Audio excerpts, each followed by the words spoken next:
pessoal, bem-vindos aí de volta ao nosso curso de metodologia de pesquisa, especificamente o nosso módulo aqui sobre métodos qualitativos, e esse vídeo trata de etnografia e observação participante, tá?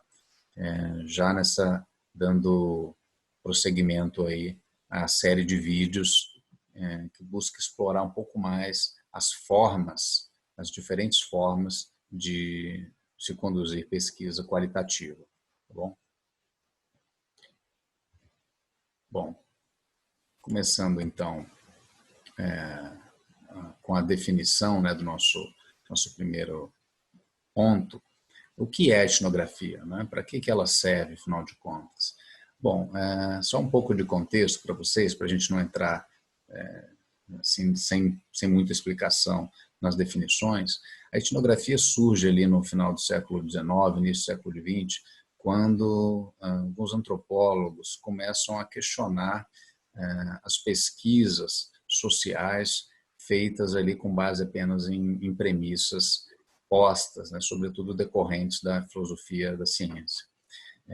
Então, autores como Franz Boas, Radcliffe Brown, Malinowski, defendiam que só um trabalho de campo poderia, de fato, revelar a verdadeira dinâmica de vida das pessoas. Então, se eu quero entender um comportamento humano, eu quero entender as relações de poder, as estruturas comunitárias, enfim, qualquer outro objeto de estudo que interesse a um cientista social, eu preciso, de alguma forma, de uma observação direta, mas não só de uma observação, preciso de uma imersão no meu objeto de estudo para obter resultados reais, concretos e completos, né? Então, nesse sentido, a etnografia ela se ocupa do estudo da descrição de grupos humanos, de suas instituições, comportamentos, relações interpessoais e das suas produções também materiais e imateriais, como, por exemplo, as crenças, né? Então, religião, por exemplo, é um grande tema explorado por meio de etnografia. Os etnógrafos se preocupam basicamente com a vida cotidiana das pessoas estudadas, né, no contexto específico, seja uma comunidade, ou seja numa instituição, e tenta entender como é que funcionam as suas rotinas, os seus rituais, as suas regras formais ou informais, e também, né, como é que as pessoas se relacionam ali com as suas estruturas, né? Então, como assim com as suas estruturas? Com a sua família, com o seu trabalho, como é que as regras surgem, por que elas surgem, que influência que elas têm no comportamento das pessoas, tudo isso é objeto de investigação por meio de etnografia, tá? Então, a maior preocupação nesse jeito de fazer pesquisa, é obter uma boa descrição, tá? Completa, o mais completa possível, sobre um determinado grupo social, sobre uma determinada instituição, não apenas considerando a interpretação que o pesquisador faz por meio da sua observação, mas, sobretudo, tentando captar qual é a percepção que os próprios atores investigados têm sobre a sua vida, sobre as suas atitudes, sobre, enfim, o seu entorno, tá? Então, tem uma relação muito mais estreita, mais próxima na etnografia com o objeto de estudo. Se a gente pega, por exemplo, a visão clássica de construção do processo científico, nós temos sempre aquela preocupação em manter uma certa distância do nosso objeto, de evitar contaminar, essa é a palavra que aparece muito na literatura, de contaminar a nossa investigação e as nossas inferências, né, as nossas conclusões ali, com nossa formação, a nossa visão particular de mundo, né? Trazendo aí para os termos mais atuais, nós tentamos evitar o viés do próprio pesquisador na pesquisa, buscando essa análise neutra da realidade estudada, mas na etnografia a proposta é bem diferente. A etnografia enxerga o mundo social e o seu valor, a sua construção de conhecimento, a construção do conhecimento do processo social, para a etnografia, ela é mais complexa e não pode ser captada com esse distanciamento. Tá? Então, o que ela defende? Né? O que essa forma de fazer pesquisa nos propõe?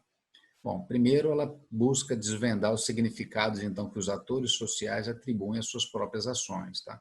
Partindo de algumas premissas específicas. Tá? A primeira delas, e todas esses 4 itens que estão aqui se contrapõem justamente a essa visão que defende um distanciamento entre pesquisador e objeto.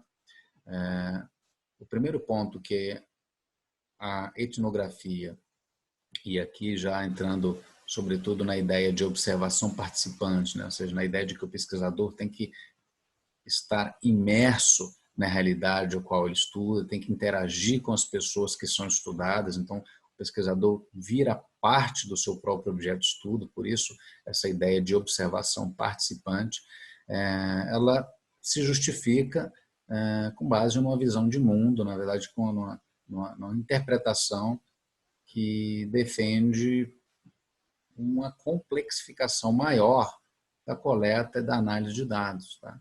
Na verdade, de informações, de contextos. Tá?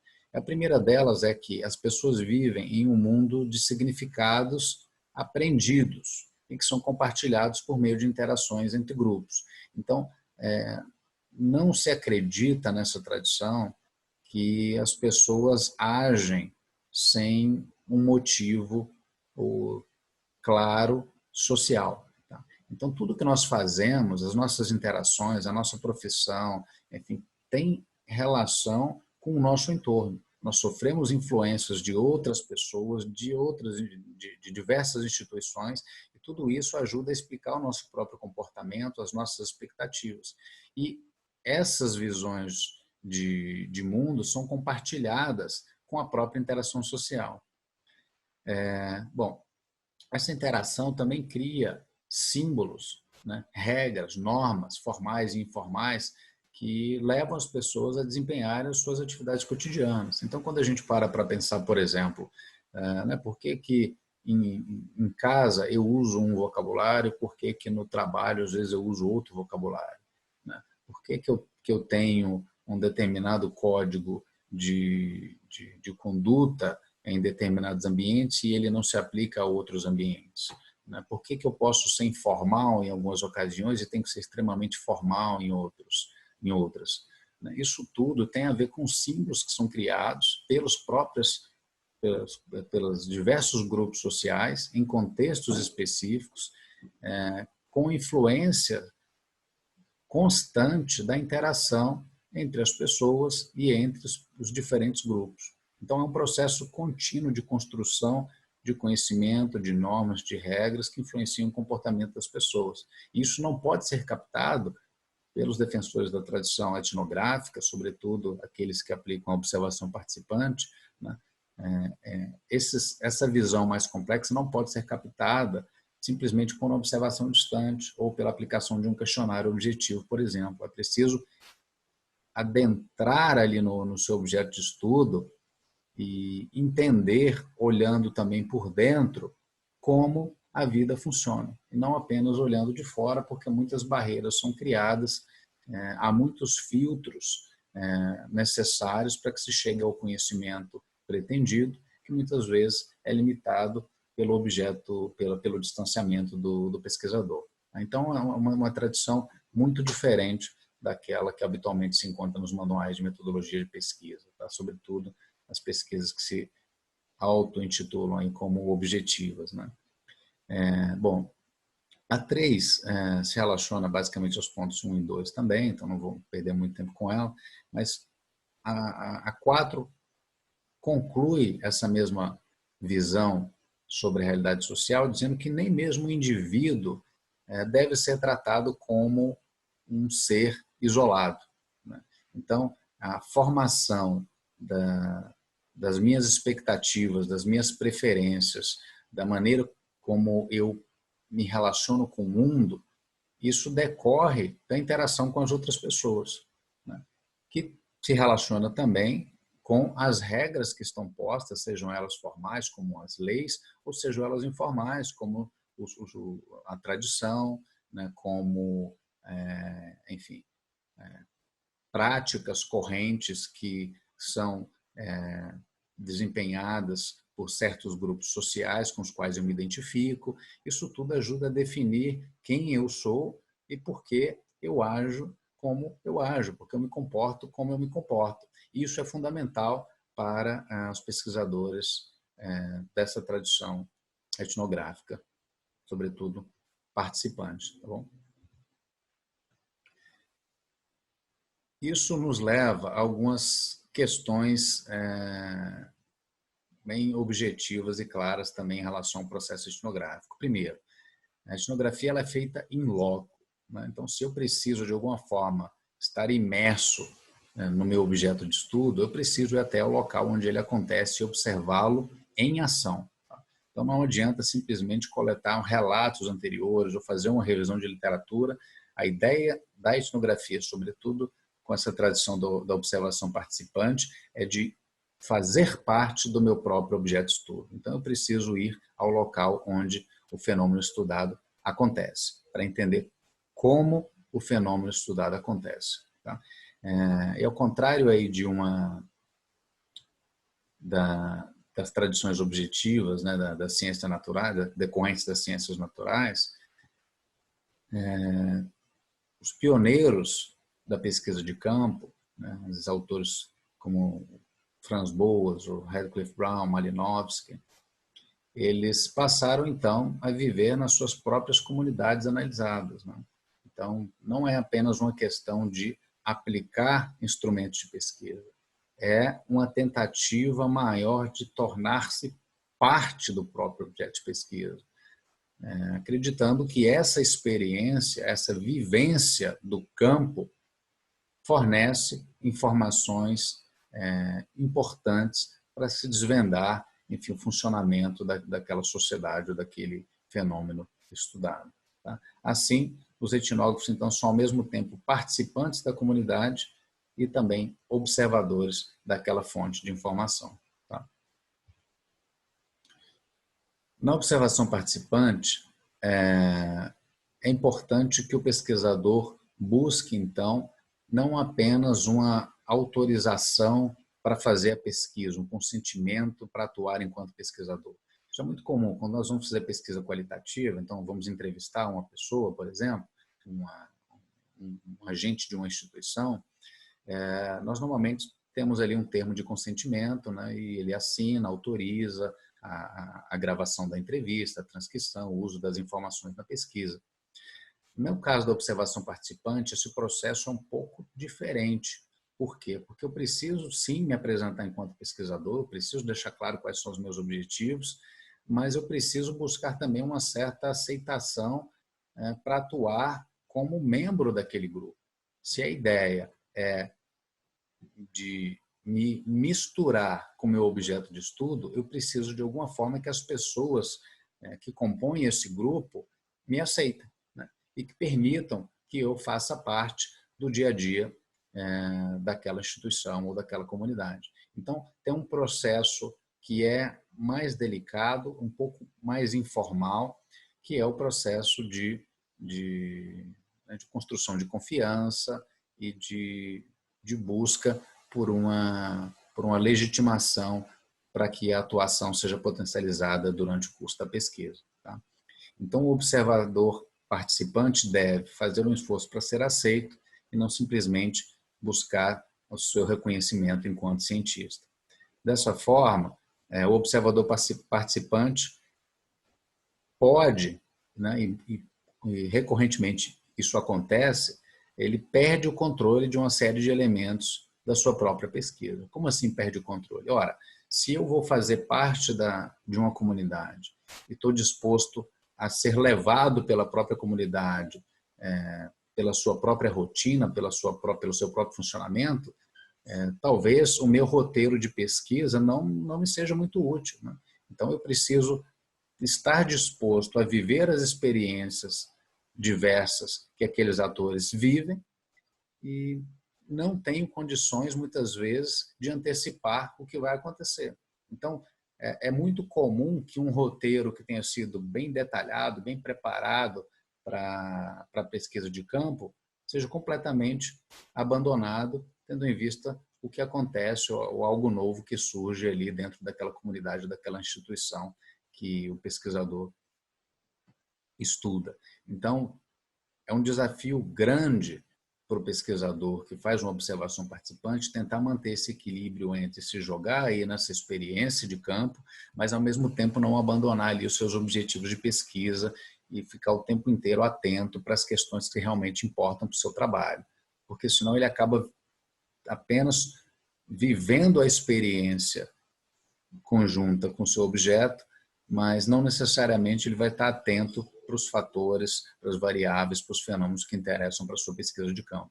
Então, é um equilíbrio difícil de desenhar, é difícil de se alcançar, mas que é importante que seja buscado pelo pesquisador, né, sob pena aí de acabar abandonando o seu próprio objeto de estudo, né, seus objetivos de estudo iniciais, e não conseguir realizar a pesquisa. Bom, a etnografia, então, ela tem, embora parta de uma concepção, de uma visão muito diferente sobre como que se constrói o conhecimento dentro das ciências sociais, tem uma distinção epistemológica muito clara em relação a outras visões do processo científico, ela, enquanto método, né, também tem as suas características. E aí eu listo alguns deles aqui para tentar deixar isso mais claro para vocês. Bom, o primeiro é que ele é baseado na pesquisa de campo, né? Então a etnografia é baseada na pesquisa de campo, conduzida ao local onde o fenômeno ocorre. É também personalizado, tá? Por quê? Porque os pesquisadores estão face a face com o objeto de estudo, então são tanto participantes como observadores, e essas relações são muito particulares ao contexto, aos atores específicos com os quais o pesquisador se relaciona.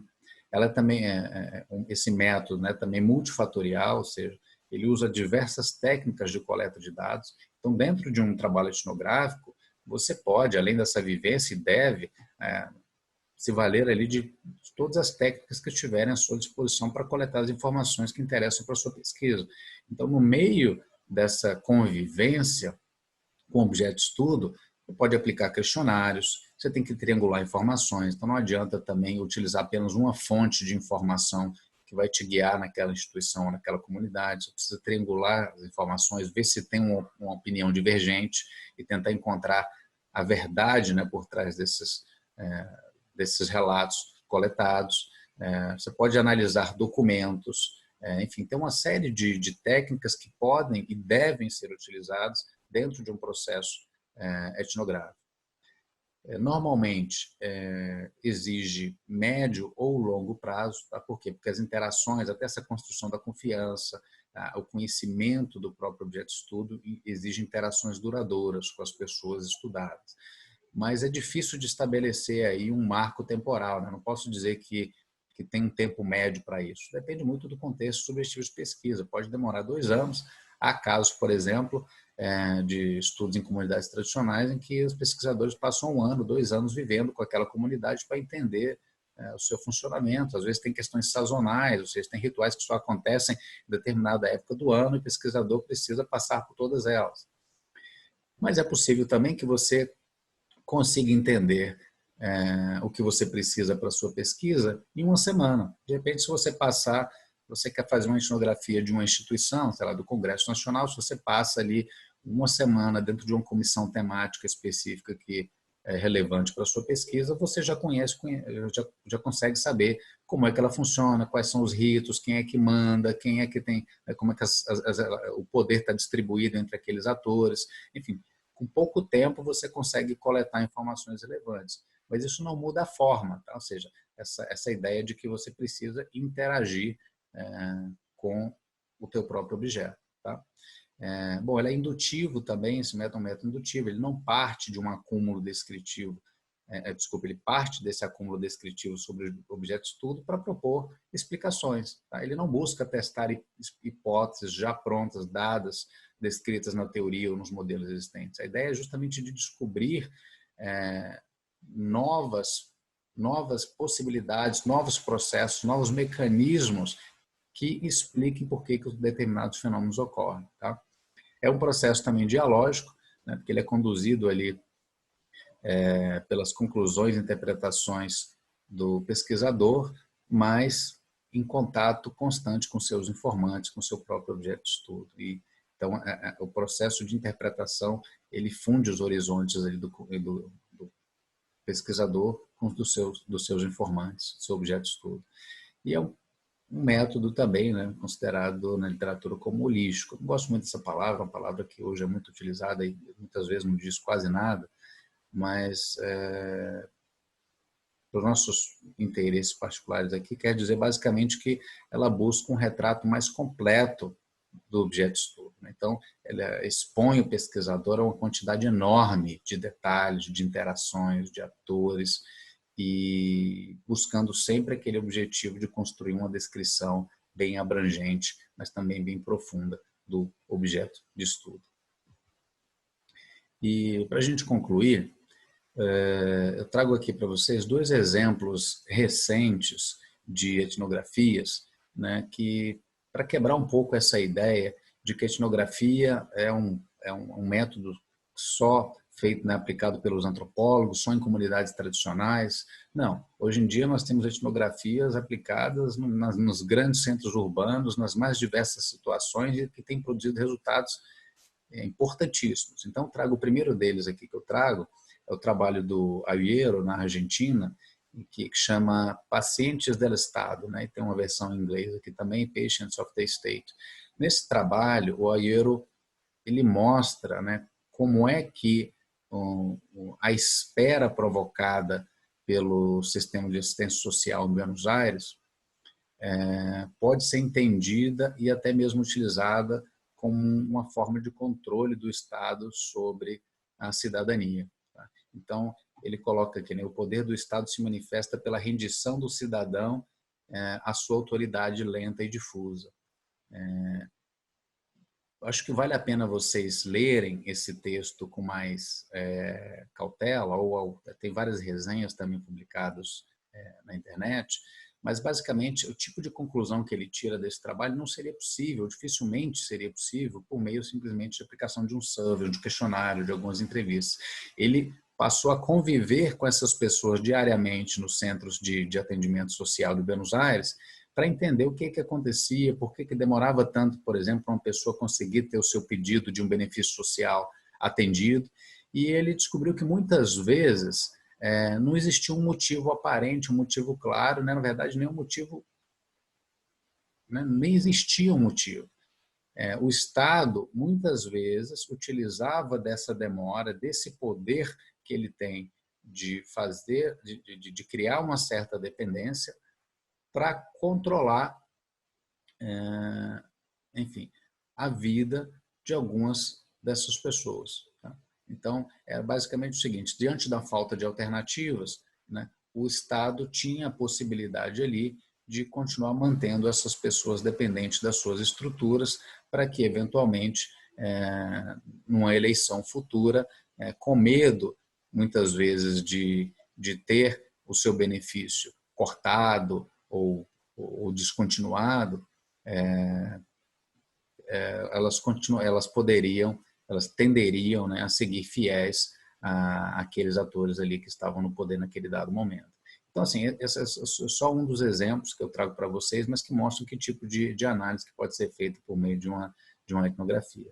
E o segunda referência que eu trago é um trabalho feito em Chicago pelo Sadir Venkatesh, que é um pesquisador que fez doutorado na Universidade de Chicago, hoje professor da Universidade de Colômbia, em que ele, na sua tese de doutorado, ele simplesmente passou a conviver com membros de uma gangue num determinado bairro de Chicago e conduziu um grande trabalho etnográfico sobre o dia a dia dessa gangue, como é que ela funciona, como é que as decisões são tomadas, como é que os líderes são promovidos.